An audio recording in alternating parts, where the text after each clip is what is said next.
Good morning, good afternoon, and good evening. We have everything today. Huh? This is what's happening in these webinars. So this is the third of 5 thematic Global South interregional youth webinar that are organized by my organization, Citizens Platform on Climate Change and a Sustainable World, with the support of UNESCO's communication and information sector.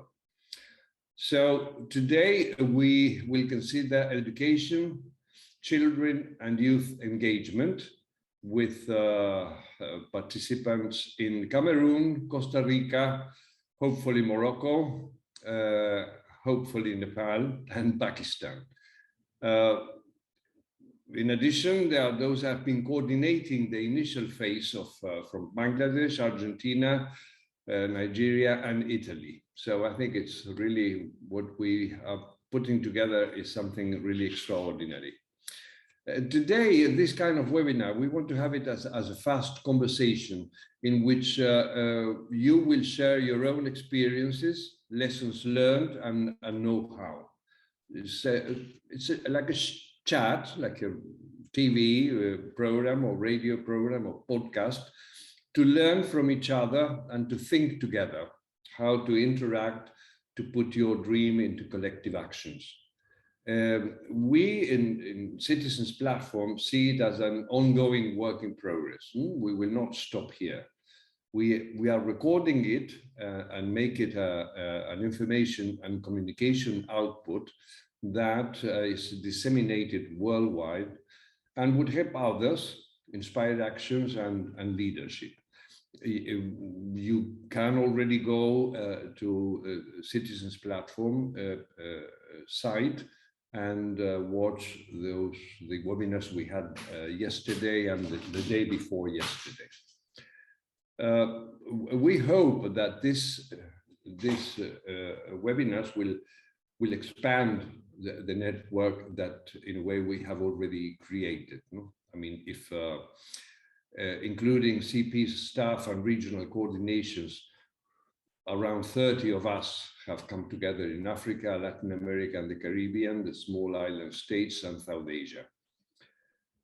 So those of you meeting today, or hopefully meeting today, are Michelle Ken in Cameroon, Raquel Sago in Costa Rica, Anish Shrestha in Nepal, Nabil Siddiqui in Pakistan, and Ismail Farja in Morocco, who will exchange information, ongoing actions, and know-how on climate change education and how to engage children and youth in each one of your places. Alessandra follows in Italy and Saif Islam in the UK that are part of CP's team. And then we have Ozzy Otsembo Mobor in Nigeria, Patricio Porta in Argentina, and Monorom Pollock in Bangladesh. So let me start an initial fast round of questions, and then you would put your own questions, comments, and all that within more or less 35 minutes. So it doesn't become too long then for the audience we expect to reach. So I would start with Michelle in Cameroon, who since 2017, she's the chairperson of the Water and Climate Network of Central Africa youth organizations in 6 countries. This organization works on capacity building of youth, facilitating their participation in decision-making processes, mobilizing partnerships and resources in the field of water resources management and disaster reduction. Michelle is also a member of the ad hoc committee of the UNESCO's Youth Climate Action Network. The acronym is UCAN. So Michelle, what are the countries involved in the activity you are moving forward, and the ages of the youth you are working with? And in total, how many people would be working in this initiative? Okay. Hello, everybody. Hello, Ricardo. I'm really happy to be part of this exciting sessions of Mm. experience sharing. So, my network, who is Recojak, Climate and Water Network of Youth Organization of Central Africa, is represented in Cameroon, Chad, Central African Republic, Gabon, Congo, and Sao Tome and Principe. So we have national decks in all those countries. So in all those countries, we have national decks constituted mostly by youth organizations because at first we thought that it was not really efficient to just work with volunteer because when volunteer moves to another step of his life, he just let the organization. But if we are working with organizations, it will help us to work in a sustainable way. Mm. So in each country, we can have around 15 or 20 organizations per countries who are involved in the countries. That's strong. But tell me, when you say that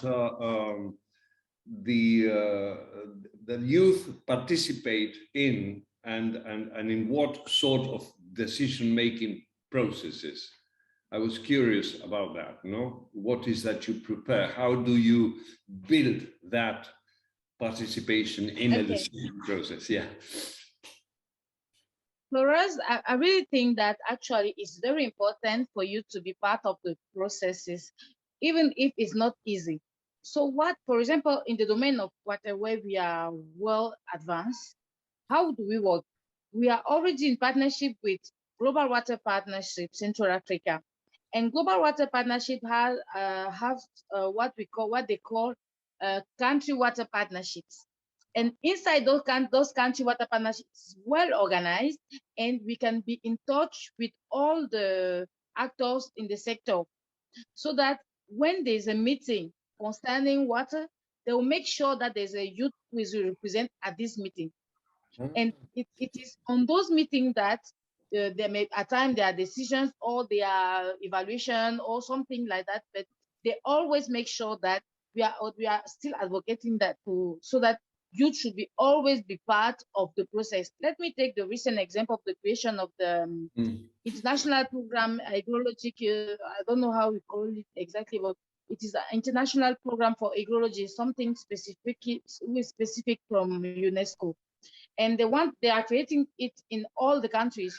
And for the project, because they are just launching it in Cameroon, and when they have the initial workshop for that, they will make sure that youth are there, and Ricojak will be represented. They will send us a letter, Mm. and we will be part of the process of the in all the process of creation of this committee of the international ecological program, something like that. Mm. See, so that this is how we intend to participate in the process making. Because if the first thing is first to have the right contact with the stakeholders, with the organization, and also know how to integrate also those national platforms. And at times, it's not easy for us as young people to easily get in touch with the national actors. So we just capitalize the international organization who are in touch with them, and they help us to Mm. integrate the system. I see. I see.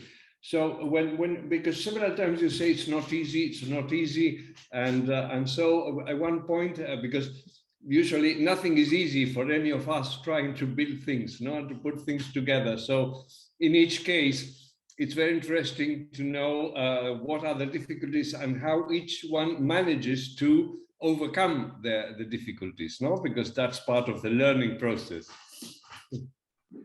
Okay. What I need to say first of all is that I'm a very young but old volunteer because I'm working like I'm 33 actually, but I'm working since I'm 23. Oh yes, yes, since I'm 23. So Mhm. I've been working more at the international level, Uh, advocating for the engagement of youth and to make sure that voice of youth should be heard. so that to tell people, international organizations, that they should take in account our voices. So after working like that, like for 5 years, I was like, okay, how can I bring it to my region? Because all what I was doing was at the international level. So we were thinking, how can we capitalize it? How can we make it concrete in our region? The first thing was Mhm. how which kind of contact I have already. So I just get in touch with the contact that I already have, because you must know that when you are already at the international level, they will always call you because they already know you, they already know your work. So I just have to use what I have the best. I have the knowledge of a good person. I have a good agenda, so I get in touch with those international Mm. organization, and I say, okay, I have something that I want to put in place, because after the World War II Forum in 2015, I don't know, uh, we just face a difficulties, because they invite me to a panel to speak about the involvement of youth in process making in Central Africa, and I say that I cannot speak something very good over a concrete, because I don't know where we are going. So apart from this, the idea of making a network, something that connects youth, come out, and I just capitalize those organizations. I go to see Global Water Partnership. They say, okay, this is a good idea. Can you please write it down? I Ah, wrote it in the paper, and this is how the process began. And since Global Water Partnership is a network, it helped us to get in touch with UNESCO. UNESCO helped us also to enter in touch, to get in touch with the ECCS, with mm. Economic Commission of the Central Africa. So it is this networking that's really helped us to progress in our Yeah, mission. yeah, I see. Yeah, very good. It's a good way. You combine your own local efforts with international organizations. I mean, intergovernmental also, and you try to formalize every step. I mean, put it on paper, write it. No. Hmm. And how more or less how many youth in all these six countries participate in this process? How many? More or less, no? Yeah. I'm not sure we cannot know exactly the youth who are involved. I don't know exactly at this time, because we have a recent open call for organization. But if we have like 20 youths, 20 organization in each country, or let's just take, say, 50 organization in each Mm. country, we just multiply it by 6 or by 5, you will have the idea of how many youth are involved inside the network. But when we talk about the representation during the process, it's not something where everybody come and present. So they need to Ah, delegate. So they need to delegate somebody, and at ah, time is the focal point or the backup or someone from the national desk. I see. Okay, I'll move to the other side of the oceans to Costa Rica, and then we come back to you, and I'm sure there will be more questions. So we have here Raquel Sagor, that is a researcher, facilitator, and climate activist. And she's producing a podcast called Mushroom's Voice to facilitate public access to community climate science. And in particular, this year, she expects to launch a project on community climate science addressed to youth in public schools. So it would be very useful if you could explain us what are the main objectives of that initiative and the difficulties that you're facing, and if it would be incorporated, or if that is the objective, incorporated in public schools regularly, as if it would become part of the curricula, let's say. Well, hello everyone. I'm so glad to be in this space. Here in Costa Rica, we don't have a climate education at all, at all in our formal schools or anywhere. So at the beginning of this year, I became the president of the youth committee here in my town, and we ask the youth, what do you want? Because it's so weird if I say we need this, right? So we asked them, and climate change is my area. So we were asking them, like, you want something else? And they were like, I'm sick of knowing about recycling. I don't want to know about the colors. We need community climate science. So we created this program and we participated in the France embassy with a finance thing, and we won. Here in Costa Rica. All the world were all the countries in the world were like participating, and we won. We're implementing this right now. We're in the second week, no, in the second month, sorry, of the program, and it's called Climate Agents. And it's about just giving the chance to the people, to the young people, to the adolescents. We're working with people from 13 years old to 17 in public schools here in my town in Palmares. And we created this program because they need to know about climate science, and we need to make it accessible for everyone. And we don't have that option here. And what's happening, because like the formal education don't have these programs, and we have a lot of communities who are more vulnerable in climate change in the coast areas. So we created this to tell the government it's possible and it's going to happen.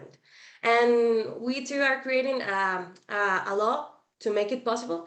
But in this project, in Climate Agents, the first part is about planetary limits, to people to know what happened to the planet, right? Since the dinosaurs age and more like that, and now. So we create that a modulo, I don't know how to say it in English, that part of the program. And it's really awesome because we are trying to make the young people to be, or to transform into climate periodistas. What was the word? Journalists, Climate. journalists or reporters, yes. Yeah, climate journalists. Yeah, climate journalists. And we found a lot of things happening in our town that we didn't know about it, like floods in the neighborhoods, or like mountains going down because they don't have trees. A lot of problems, and the young people are noticing because of the program. Now we are in the phase 2, and it's called ecosystem services, and we're trying to let them understand what is going on, like in the world, between them.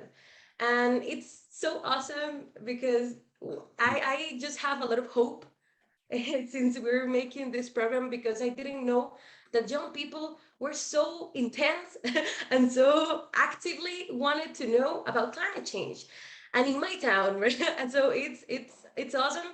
And the funding, it's really hard, and to make that, it was really hard because when you're a woman, a young woman in climate change, there's a lot of barriers, and people, well, in Costa Rica, or at least in the Central American region, it's really hard to be a woman and to be a climate activist, because the adults, or the ones who are in the power, they don't give you the chance to make something about it. And we know, and we have been studying to make these things. And now this program of climate agents, it's like the first step in my country to educate young people in climate change.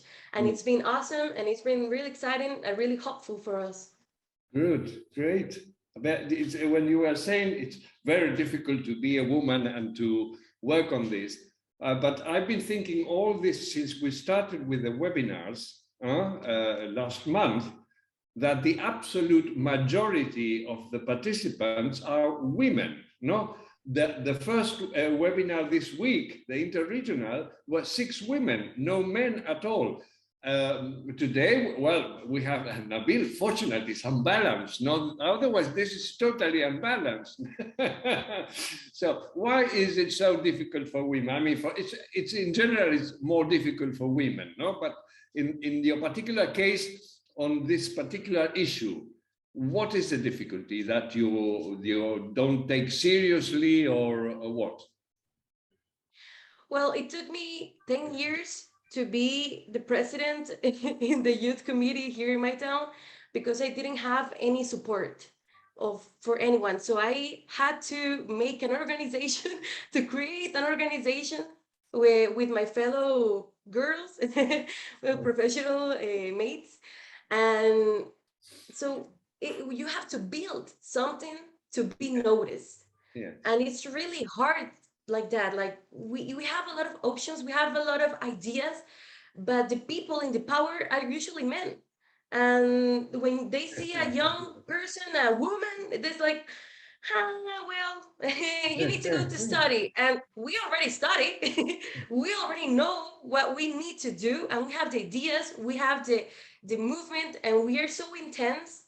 I think that's because there's a lot of women, and it's really cool because we are appropriating of a space that it was so weird for us. For example, here in Costa Rica, if you want to be a part of the community water management, you have to own a land. And what happened? Like the father, there was a marriage, right? The father pass the land to the To man, the not sun. to the daughter. Yeah. Not to the daughter. So Yes. we cannot be part of that because we don't have the access. Like the patriarchy is everywhere. It's systemic, Yeah. and we're facing that. So it's really hard, I but we see. can I do it. see. I see. It sounds similar, Nabil, in your side. We move now to the other end in South Asia, in Pakistan, with Nabil. It sounds similar, a little bit in your place. Then I answer. Then I will introduce you, but I don't want to cut the dialogue. Yeah, absolutely. I feel awareness is critical if you want to fight this challenge of global warming.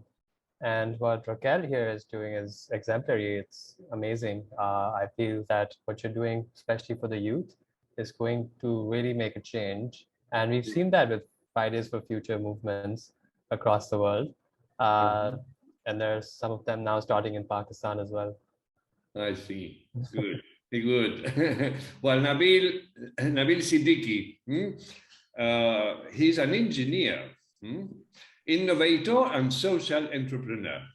And currently, he's the CEO and co-founder of a company that is called Modulus Tech, which is based in Pakistan. And it's a clean tech startup pioneering on affordable net zero housing. So Nabil builds houses that are eco-friendly, let's say, and but with some other particularities that delivers the house in 10% of the time than in the regular houses, let's say, and at a much lower cost, with 90% reduction in embodied carbon, and are also climate smart. You will explain a little bit what happens with the climate in your place. And are these houses extremely energy efficient? So I was thinking that this includes, or have to include, like a educational process, no? I mean, to make people understand and why a different kind of building and this and that. Is it so? And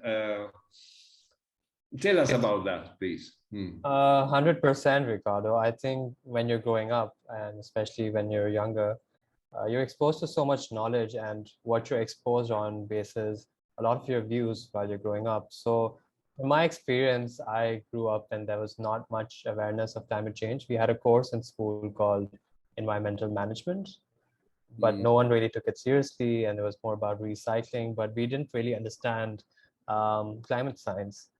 It was only till later when I watched this documentary by Carl Sagan called Cosmos. There's also a book. It really opened my eyes to what the world is currently facing.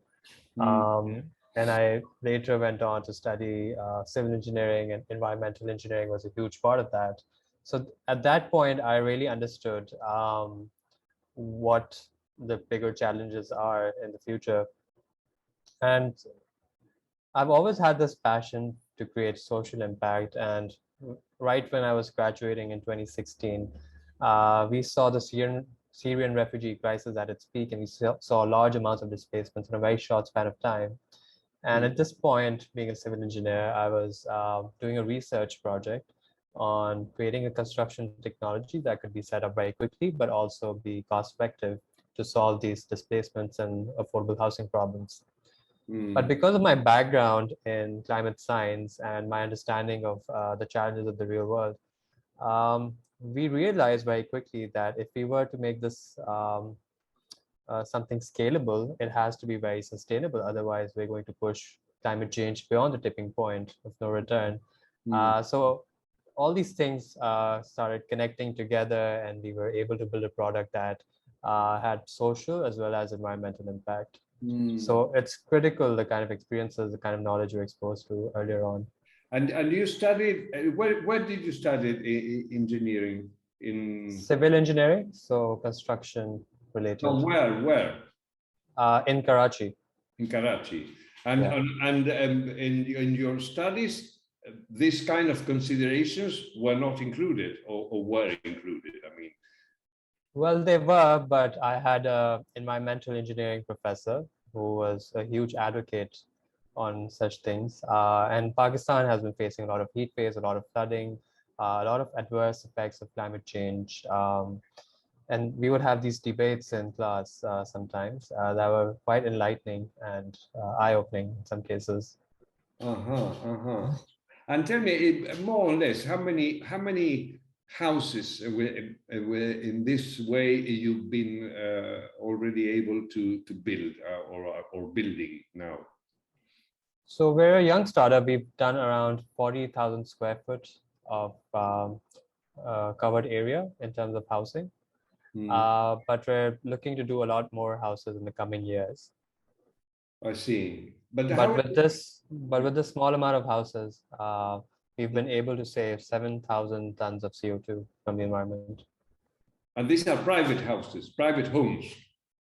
Yes, private homes. Some of them are commercial as well, but they all belong to the bottom 40% in Pakistan, which is a hugely underserved market. Currently, there's a shortage of 10 million homes in Pakistan. I see. And this happens exclusively in Karachi, or also in other parts in Afghanistan, what you are doing, your company? So we're doing projects all across Pakistan.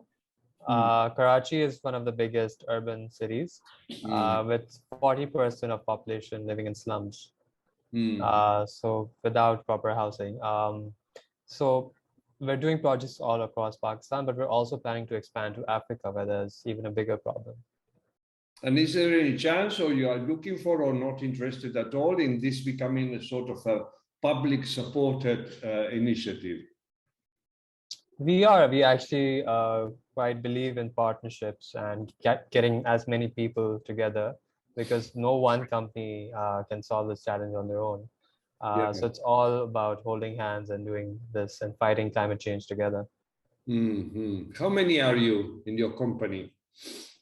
So we're a small team, 20 people, but we have a lot of partners, a lot of people who are supporting us indirectly and directly.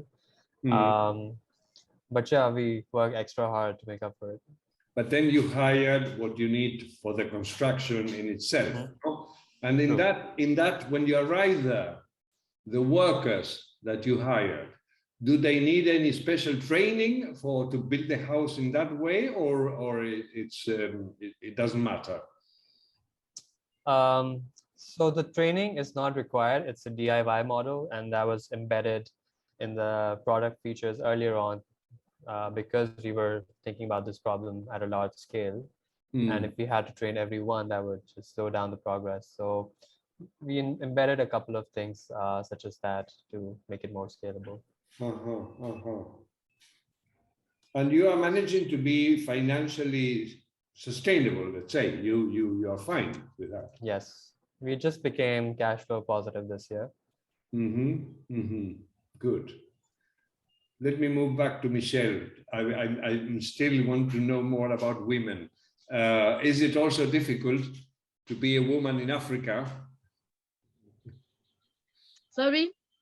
Is it also difficult for you to do what you do being a woman, as it is for Raquel in Costa Rica? Yes, I think we have common points, but as things are still moving, the lines are not quickly moving, but things are surely happening. It's not easy, but we will be. But for me, the experience is a bit different because since we don't have many women in the sector, since I'm working as youth, I just feel privileged because they say, oh, there's a young woman and she's youth. So they will, if they need to choose, they'll say, okay, Michelle, go because it's an advantage and because we are not more.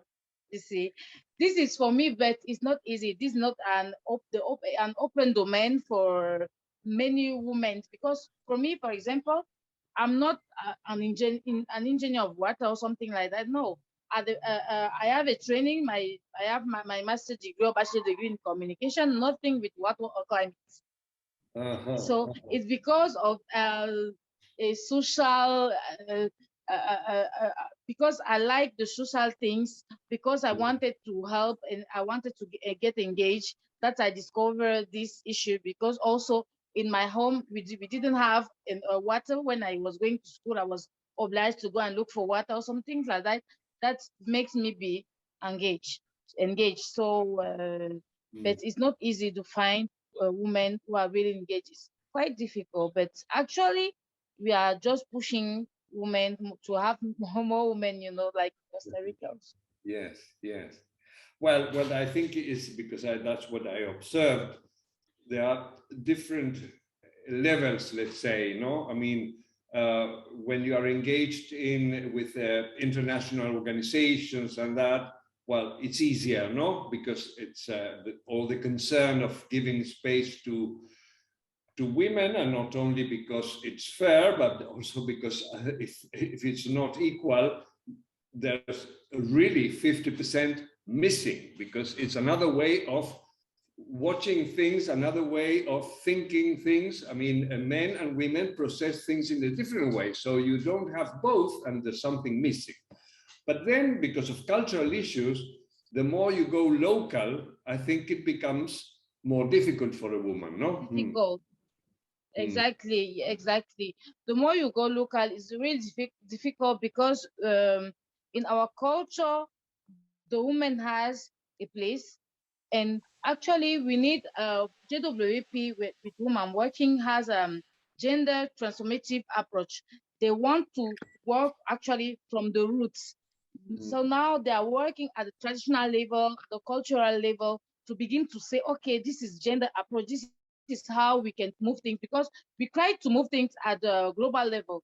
But if at the cultural level, from the roots, we don't work from the roots, many things are not going to change for real. Yeah. I saw Raquel making like this.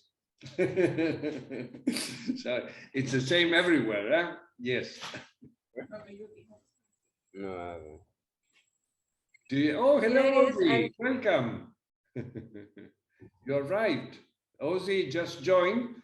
Ozzy is in Lagos sometimes, no? Otherwise, he likes to move around. And Ozzy was the one who brought together the African component of these webinars. And well, fortunately, he's here today. How are you? good. You are good. Okay. Any questions between you? I mean, or I continue creating questions. I have a question for Raquel and Michelle. Apart from being a woman, how is it in your culture, in your society? How do people treat you when you talk about sustainability or advocate for climate? Do you get a positive response? Is it a nice to have, or are people not interested to listen. I didn't get everything because the Yeah, speakers. could you use the laptop or the microphone instead of the one that you have hanging? My microphone doesn't have a problem, but I don't know why I don't have No, Nabil will repeat because I think it's the problem is with this. Yeah, I just switched to my laptop's mic. Good, much better. Is it better? All right. Now we start everything from the very beginning because we understood nothing. No, I'm joking. I'm joking. I will still start from the beginning. So I had a question for Raquel and Michelle. That apart from being a woman, do you sense any challenges in your community, in your society, when you talk about sustainability and advocate for the climate? Is it something that's nice to have for people, or do they actually care about it, or do they just don't want to listen or are not interested? What is it like? Okay. For me, about the lesson that we learn as from youth working in this, what I can say is that the main problem you will see all the youth have is the financial issues. So the lesson that we have is first of all to understand the system of mobilizing funds. Young people, we have very good initiatives, we have very good ideas, but because we are not in touch with the funders, we don't know how to equilibrate or to arrange our project in line with the available budget, because every budget has a line to be used. Even if your project is good, if it doesn't go in a specific line, it will be difficult for the stakeholder to finance you. It cannot justify it. So, for example, for us in Recojak, what we do to finance our activities is to begin to when we are talking with partners, we can identify the priorities axis where they are working. I say, okay, when defining ideas, we are looking for something innovative, but who is going in the same line with their line, where they are brothers. For us, this is the main lesson that we learn, and that is who is very important for us actually. And once you are in line, is it easy to convince them that, okay, this is the right way to go? Sorry? All right. So once you do show them that you are in line, is it easy to convince them? Are they easily convinced then? Yes, you still stay independent, you see. But what I say, for example, you have a project, I don't know, to conceive these things for the phone. This is your project. But now you see how to calibrate even some activities, even if it is just some activities that you can capitalize. For example, I just have I have a funding this year from 300,000 or $3,000. I'm not sure with the I don't know how to count in English, but what I want to say, we received money from UNESCO this year for a program. You see, we are preparing the participation of youth in the next World Water Forum. But inside this funding, we have also our own specific activities. Like we wanted to make a campaign, a wash campaign for the blind people. So this was like just a small activity inside the big one. So you can have your ID and still be independent in your ID, but because you are also helping them in achieving their goals, it will be very interested. They will be very interested to help you in your project. You know, everybody have to win. It's a win-win relationship. Young people should not think that because your ID is very good, we just give you your money and you go with your ID. No, no, no, no, no, no. They say, okay, so because then they have to make reports. How do I report this also for my own partners? So we need to calibrate because even them, They are calibrating things with what they are doing at the country level. They are calibrating with the terrorism. They are calibrating everything. We need to understand it and to be flexible in our way of thinking things. Mm-hmm. I agree. It has to be a win-win. Raquel, It's do a you have really something smart to say? approach. I think like if in youth we experience difficulties, and it's the funding, like Michelle said, but also like funding is not also like just financing projects. It's like formally establishing or subscribe the organization that you have in the official institutions. So that's a really hard barrier, because we don't have the administration knowledge to reach the funding if you are not officially in the like in the establishment, right?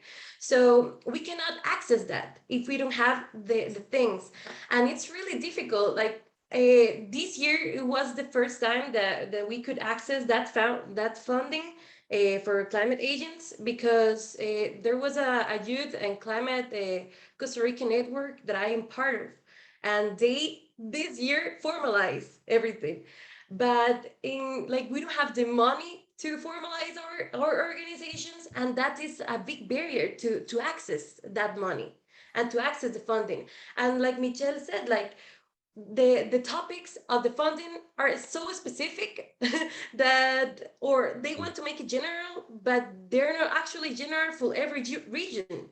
Like we have our own issues, and like we want to climate adaptation, it's everywhere, but we want to do with mangroves, for example, and not with something else. Like we have specific things, and it needs to be more regional, more country like cited, I don't know how to say it, but yeah, like the main thing, besides being a woman and a youth and everything, it's like officializing or like making the subscribe the right way our organizations. Like for example, I found an organization called Colectivo Orgánica, and it's mainly professional women here in my town and my region, and we cannot access to funding because the next year, well, like we're reaching the money, but we don't have it in this moment. Yeah. But it's hard. Yes. No, and it's true. It's true. It's complex with this dynamics of the project proposals, and then you get a project approved, but you don't get a program approved, which is a totally different thing that allows you to work more freely and more comfortable, and not within the boundaries of 1 year or 18 months. No, because many things take a lot of time. I was in another webinar this week. Joy from Nigeria also. She was telling something that happens always when you work with communities, that people have no idea. You say climate change, and they never heard about that. Or you go in other kind of work, you say human rights, and they never heard about, because that's the international agenda jargon, no? And so you have to adapt to the people you are engaging with, no? With other languages and with other. So in this international work, it's like translating all the time, no? The language you have to use to engage with the donors or with the international community, but then the language of your people, no? That don't move with the concept, let's say, with the name of the concept, no? I mean, I've been working in communities, particularly on human rights issues, and you don't say human rights. And in certain places also, because they will look at you like that you are a Western, bringing Western infiltration, no? Human rights, no? Yeah, so that's how it is. But you see, with this, what we are doing now together, I've already started to contact or to follow up some contacts to elaborate based on the experience and the results we are achieving with these webinars and this network that starts existing. Well, to present inter-regional programs, no, to carry on activities where our role is to communicate, but then this also needs to support local activities in a way that things are produced and these things then are communicated internationally. No? Any other question? No, it was not. I don't have a question, but talking about what Raquel was saying about the the capacity of the youth network to access the funds. I just wanted to share something that I have. Since it is just we are Recoject just has like 4 years. It's existing just for 4 years. And before we organized the first year a regional workshop. We mobilize enough money. How do we make it? Because we don't have a bank account. We just, I don't know how to say it. With JWP, we say, okay, you'll be our support, our financial, how do we say it? They will be the one receiving our money and help us to work. Because we don't have a financial accountant or something, a finance officer, something like that. We were still very young. So they help us since like for 2 years. So they just receive our money. They will facilitate our process and help us to organize the activity. Even for last year, we didn't have any bank account. We didn't have any agreement. Since we are mainly a group of organizations, we just talk about, we just share it in our network. And there's one organization who has a bank account and the agreement. They say, okay, we have it. So we go to UNESCO, say, okay, for this project, we don't have the document, but you can sign the contract with this, our member. We are going to work with this member within the project. So it was a very interesting partnership inside network that shows the importance of creating synergies and connection with the youth organization. It really helped us to achieve something concrete. So we signed a contract without having any agreement or a bank account. It's just in January that we had all our documents. You see. Okay. Yeah. So we need to really be open. Yes, very interesting. Raquel, you wrote something. Alliances. Yeah. Like we had to make that Michelle is saying. We didn't have the bank account, so a partner like alliances, we have to ally with an organization that had it, and it charges 5%, and we were like, we don't have enough money. How can you charge us 5%? But it's okay. Like, we are learning. That's our first fund, and I think that's the world, right? Yes. But without the alliances, we are not able to pull all the programs up. Like, we need that. And I wanted to ask Nabil also about his project. Like, I heard it and it's awesome. I want just a webinar like you talking about it, because we have a housing program here in Central America, and well, everywhere I think. And that kind of options are really important, because we need to be like to make climate adaptations, and without the knowledge and the interregional alliances that Ricardo is talking about, like, I think it's easier, and maybe you can come to our continent and help us or something. Yeah, I mean, there's a housing crisis everywhere, but something that's really important is knowledge sharing. I cannot travel, or people cannot travel everywhere, but if you could share knowledge, that'd be a much quicker process. So just to give you an example of homes, there are passive strategies that you can incorporate in every home, which don't cost any extra money, but it's just smart design thinking, and that would make the houses much more climate smart. So yeah, I feel knowledge sharing and just sharing resources is something that we need.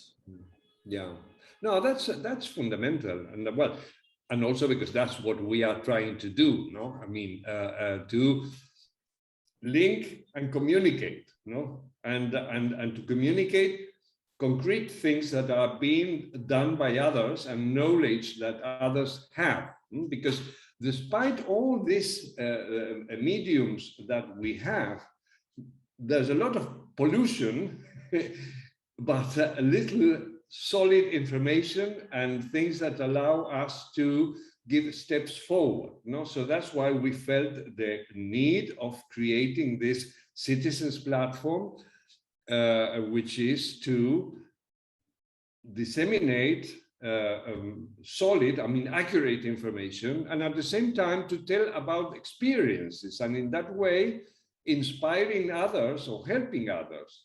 Because sometimes we get information, mainly in the north of the world, about, well, sustainable initiatives and that, but it's just like a report without telling you how and what were the problems and how the problems were resolved. They are not didactic, no?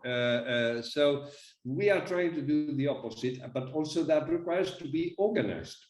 I mean, to organize in a way that what you are doing, Nabil, and you, and each one of you, Raquel, Michelle, in a way that you can, that can access others, no? And so that you have communication outputs or information outputs that we process professionally in a way. Professionally means that it's really understandable. This is the thing, no? It's not a secret, but it's a profession.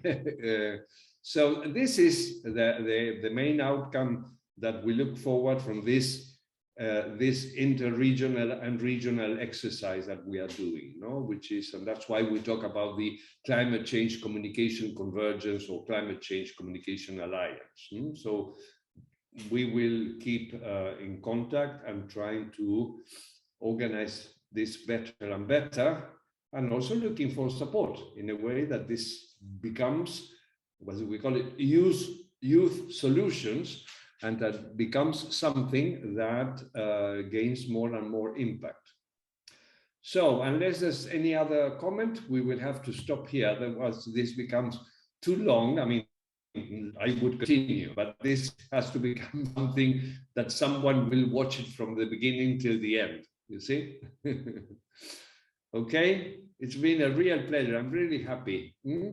So tomorrow this would be already online, and then we have another webinar tomorrow and another one on Friday. So, Thanks, Ricardo. This was great. Thank you. Yes, it was very good. Thank you too. Nice to meet also the other youths. It's always a pleasure for me. Good. Yes.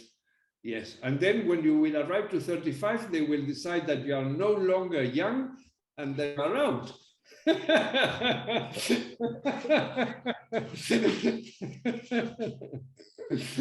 No, we will keep because I didn't know that, like, everything that you were doing, and I'm so excited because, like, it makes you feel that you're not alone, like making changes in every local part of the world.